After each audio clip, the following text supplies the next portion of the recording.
Commençons d'abord avec la mélamine, matériau populaire qui offre une multitude de couleurs et de finis. Les portes de mélamine apportent une uniformité de couleurs. Donc, on peut toujours se fier aux échantillons, même s'ils sont de format plus petit. La mélamine est facile d'entretien et demeure le matériau le plus abordable.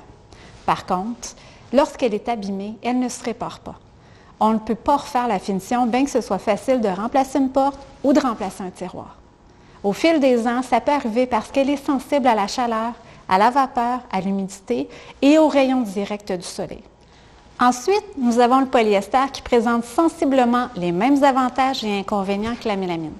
Cependant, il est moins sensible à l'humidité parce qu'il n'y a pas de bande de champ. Pour la mélamine, on doit appliquer la bande de champ en usine pour cacher l'épaisseur de particules. Avec le polyester, le panneau de particules est naturellement couvert car le matériau fait le tour du battant.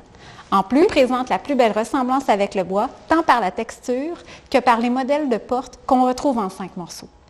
Comme la mélamine, nous pouvons l'offrir dans plusieurs couleurs. Quant à lui, le thermoplastique offre beaucoup de résistance à l'humidité. Il est très stable tant au niveau du motif que de la couleur et les échantillons sont toujours très représentatifs. Armoire Cuisine Action l'offre dans une grande gamme de modèles qui inclut les finis lustrés. Par contre, il résiste très mal à la chaleur. Pourquoi? Parce que la pellicule qui recouvre les portes est moulée à la chaleur. Donc, avec une température très élevée près d'une porte, on peut affecter le moulage. En plus, lorsqu'un élément est abîmé, il faut le remplacer parce qu'on ne peut pas faire de retouche. Dans les blancs et les couleurs uniformes pâles, il faut porter une attention particulière au soleil qui pourrait faire changer la couleur. On offre ensuite le MDF avec finition de teinture opaque. Le MDF offre un effet lisse, uniforme et sans nœud avec une texture fine. Il ne se déforme pas et ne craque pas. Il faut toutefois se rappeler qu'il est fragile au choc et donc il est moins résistant que le bois. Certains accros peuvent se corriger, mais ils vont toujours rester légèrement apparents. On peut aussi ajouter un glacis pour accentuer les détails. Il s'agit de la matière la plus dispendieuse chez nous.